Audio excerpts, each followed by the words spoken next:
First of all, there is definitely a question of poisson distribution in the earthquakes in Japan. You know that poisson in French means fish, and the Japanese earthquakes are due to a very big fish living underneath the arc. So that's the answer to your question, Pierre, is yes. So deforming the lithosphere, we have seen mid-ocean ridges, we have seen subduction zones. Let's talk about the lithosphere itself, and mostly the continental lithosphere above this flowing mantle, the views of a geologist. So first of all, Xavier Le Pichon is famous, of course, because of this paper in 1968. I will not come back on this. But what should be really stressed is that Xavier was one of the great explorers of the 20th centuries. We know the names in the medias of explorers. They are famous. And he was not a man of the medias, but he is one of the great explorers, and his name should also be remembered because of this. So it's just two examples of the famous mission and the Kaiko project that have already been reported. So we'll focus on the lithosphere. Plates are lithospheric plates, and I'll try to show you that these plates, especially the continental part of them, are, although to the first order they are rigid, that's the teaching of plate tectonics, they can be very strongly deformed and transformed through time to a great deal. And so I'll show you some very large large-scale observations, and then go into the details in a tiny part of the Aegean Sea where I like to work.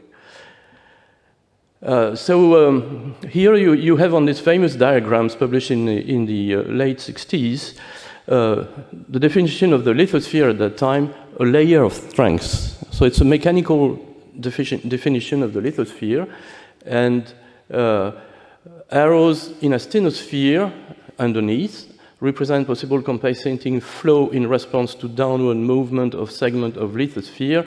So the lithosphere is moving because in response to downward movement of segment of lithosphere, that is convection. And the plate tectonics, that's very important, is the part of mantle convection that is visible at the surface. Okay? It's not a consequence of convection, it is convection. Okay? And crustal deformation is a consequence of this deep dynamics. So let's take first two very large-scale examples. Among the main drivers of plate tectonics, we have subducting slabs here, and we have mantle plumes, so that are upwelling underneath the continents or the ocean. And these are the two main parts of the convection cells at the very large scale. And where do we find informations about the kinematics and the timing, the velocity of this convection? The only record we have, especially in terms of timing, is in the geological record, both in the ocean and in the continents. Because we have images of the deep part of the mantle, but these are instantaneous spot of the geometry. Then if we have ideas about the timing and the velocities, you have to rely upon geological observations with different sort of tools, of course. Another point is that this convection has a complex organization, and what I want to stress here is that in some areas, this convection is organized with fingers. We have seen that already yesterday underneath oceanic part of the plates, but also underneath the continents. This is the Red Sea here, and you see that underneath the East African Rift, we have one of such fingers, and also deeper in the mantle. So let's have a look from above on these two maps here, and let's focus on the reddish, the areas where we have these reddish points here, which are the magmatism. Of course, we have the East African Rift here, but we also have this very long line of volcanoes from the Canary or even Cape Verde here, all the way to northern Europe here, with, in that area, the West European rift. We have other rift-oriented, like the East African rift here. And of course, this East African rift is the current plate boundary between the Somalian plate and the western part of Africa. This rift here is no longer active, or very little active. It was active mostly during the Oligocene and part of the Miocene, and it's in relation with this volcanism here. If we now look at the kinematics in an absolute motion reference frame, which is the hotspot reference frame here, we see that the East African rift and this rift here are parallel to, both are, and this one as well, are all parallel to the absolute motion of the African and the European plate. Okay. We also have seen yesterday that this direction, parallel to the absolute motion, is the direction we see in the grain of the residual topography here. So the mantle somehow should be organized in this direction, and this direction is the direction of the fingers that I showed on the previous slide. So what we, it's a long story, but we came up with this distinction between two types of rift. We have rifts that are somehow very oblique or perpendicular to the absolute motion, which we call B-type rift here, and others that are parallel to this absolute motion. And our conclusion is that this sort of rift will give rise to, if you continue the extension, will give rise to oceans, and that's the case in the Gulf of Aden, for instance, here, while these ones probably are only short-lived events, and if our model conceptual model is correct, the African rift, if nothing changes at the boundary of the system, will never or hardly become an ocean. So what we have probably is that these fingers of hot materials under the continents that are part of the large-scale convection, they shape the way continent will break up. Okay? And especially the East African rift here, the main extension here is the result of, say, dynamic topography, not really too much extension, the limit of the system, but this will make a sort of rupture in the continent that can be used later to become a plate boundary, which is going on at the moment. Another example at large scale is the effect of the collision between India and Asia, so a very famous geological context here. So we have a very different response to this collision. We have compression and crustal thickening, which is the major first-order consequence of the collision in Tibet and the Himalayas. But if you go far away from the collision zone here, you see that we have a domain of mostly continental extension and the existence together with extension of large-scale strike-slip faults, dextral or left lateral here, and even along the border of Asia, at the boundary with the Pacific plate subduction, we have back arc basins that are somehow controlled. The opening of them is somehow controlled by these large-scale strike-slip faults related to the collision.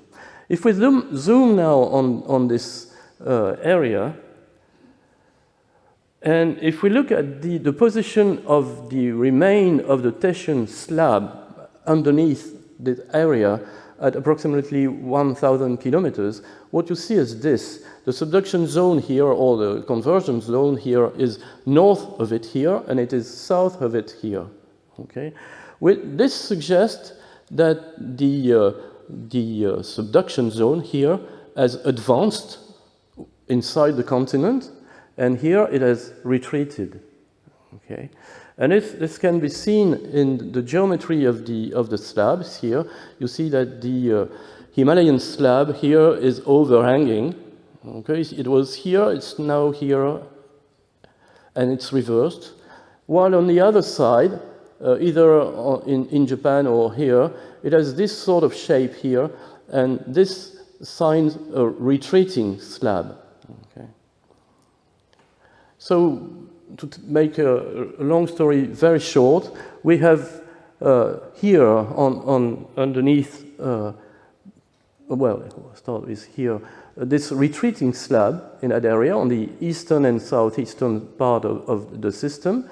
On this side, we have an advancing slab here. You see it overhanging in this diagram, and here concave, upward concave. And so the idea is, what happened is this.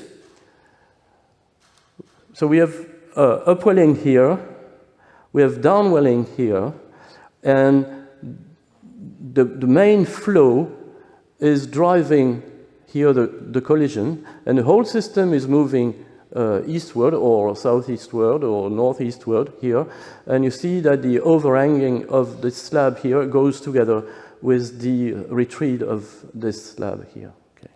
If we go back to this view here, in the asthenosphere, the flow should be approximately like this here, and you see that this is consistent with the geometry of the faults we have at the surface. And deeper down, in the lithosphere above, around 100 kilometers, we have this flow or direction of extension that is almost perpendicular to what we have deeper.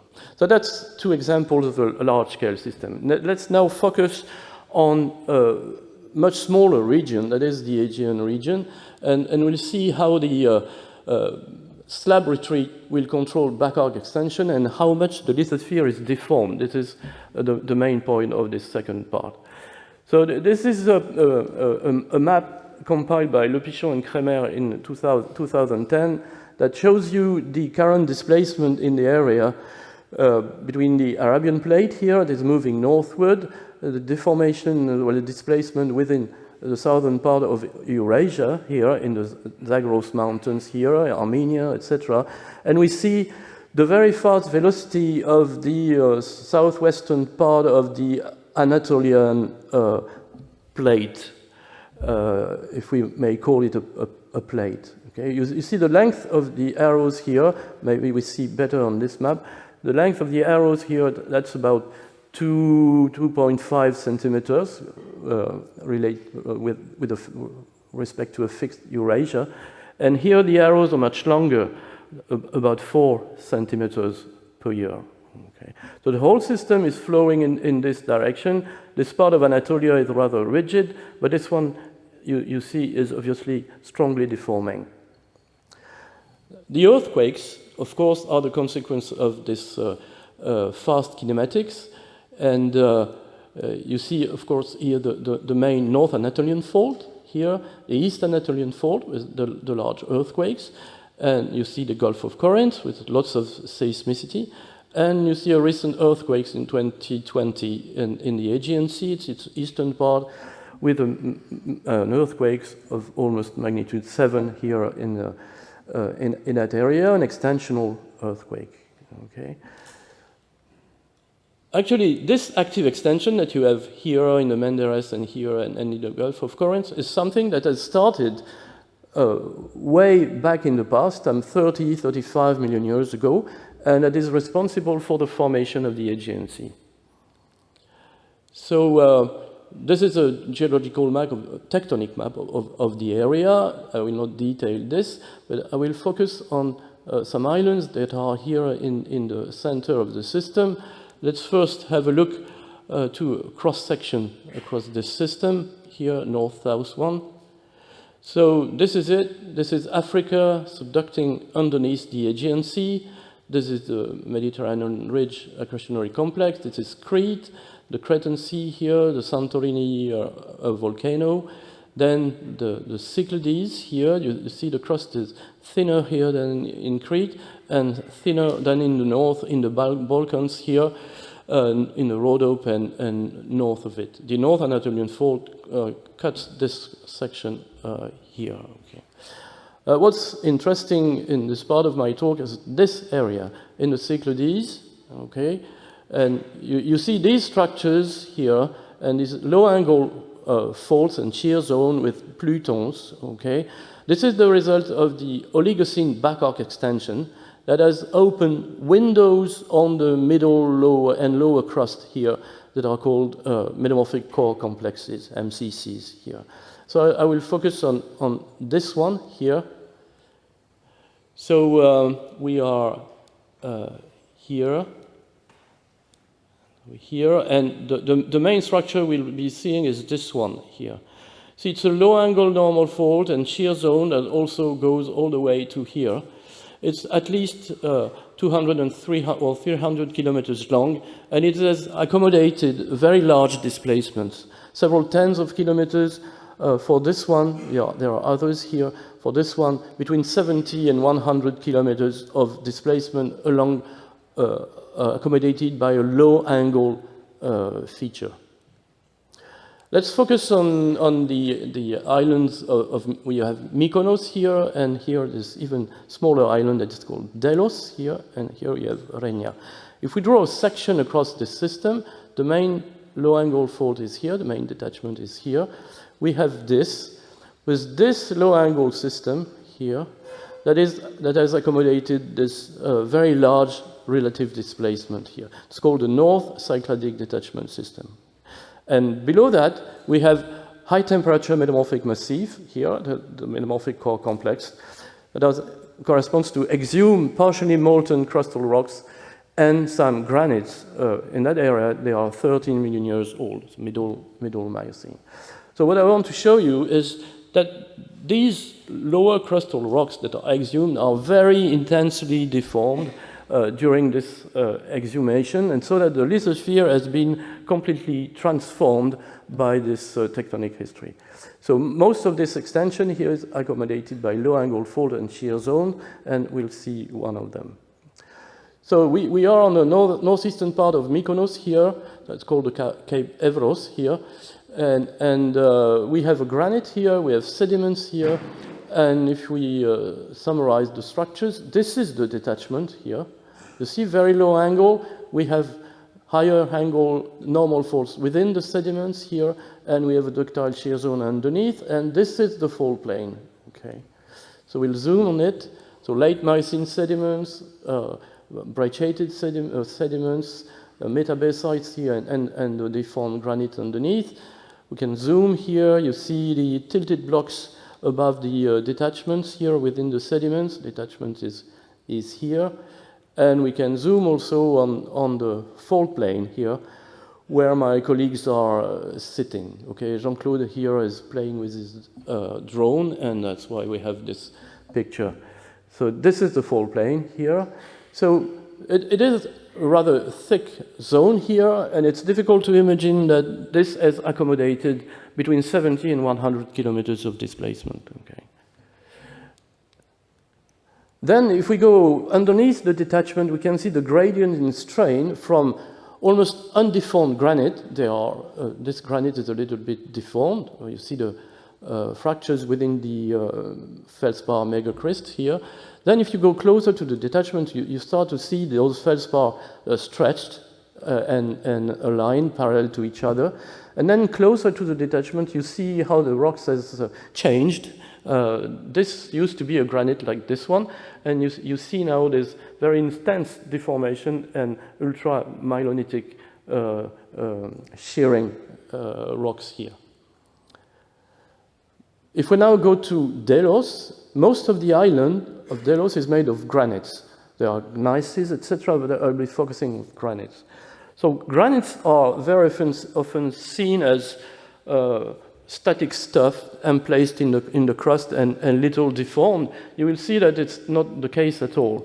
First of all, if you look at the gneiss, they have been partially molten. You see here the result of this melting here with this dike being caught within a shear zone, and you see these pockets of molten materials here within the gneiss. So this is partial melting, and this occurs during deformation. Okay. Oops, sorry. Here you see the results of this melting that are in the dike injected within the host rocks as dikes here. See that the whole rock has been changed. You have, I don't know, 30% of the rock that is new here. And also these granites are actually a mixing of different types of magmas that come from different places. These ones coming from crustal melting, these ones coming from the mantle underneath. And then along the boundaries between these different batches of magmas, you see very intense deformation with a low angle foliation here. So you see that even the granites during their emplacement, they are sheared very intensely. Okay. So this is the summary of our mapping, and you see, I will not detail at all this geometry, but this geometry here shows you that the whole crust here has been subjected to very high strain during the formation of this detachment here. So let's have a look now to the evolution through time, some reconstructions from 35 MA to the present. We have in yellow the active belts on mountain belts on each stage here.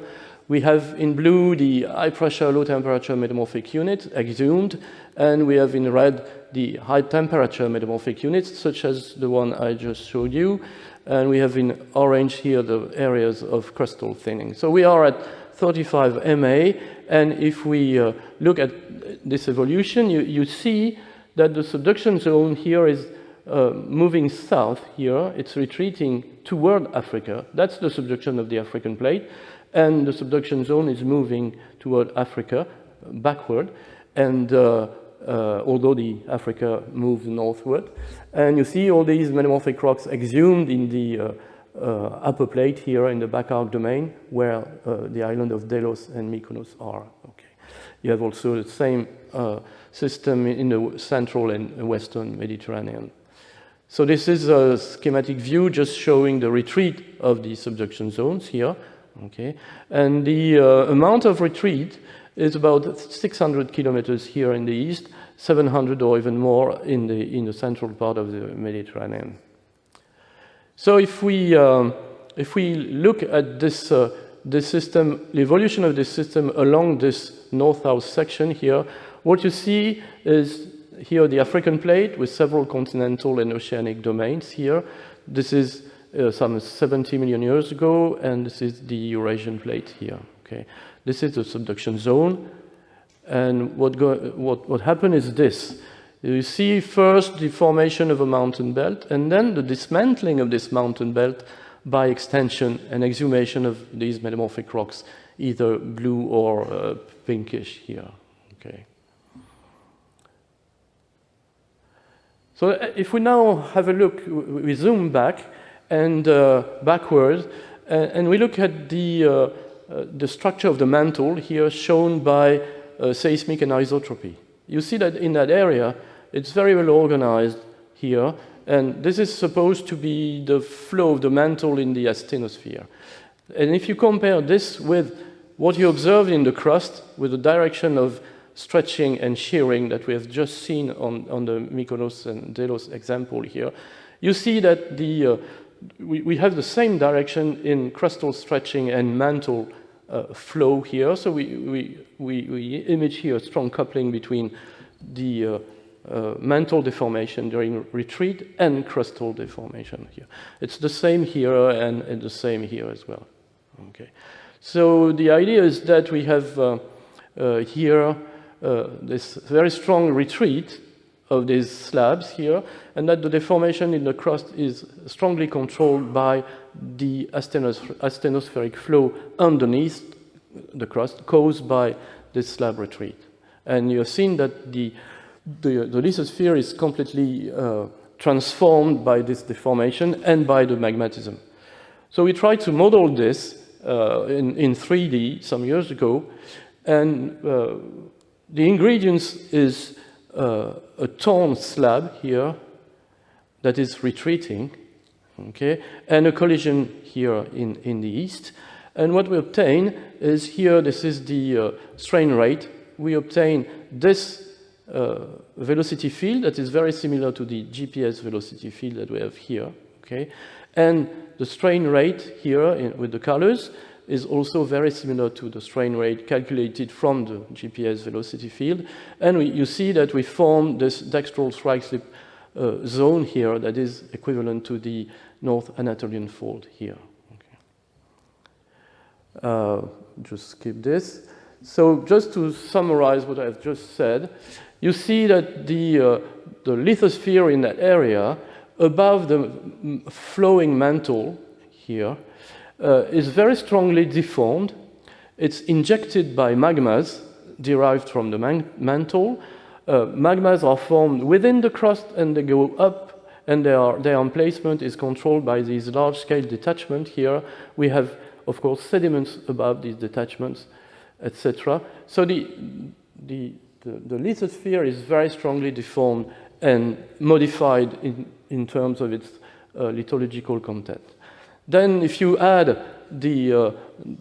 something that I will not detail, but the large amount of water involved in subduction zone and coming from the surface, involved in subduction zones coming back toward the surface with volcanism or in more superficial context here, which leads to the formation here in Mykonos of mineral resources here by exchanges between the plutons here, the granite, and the seawater on top of it, forming this barite mineralization here.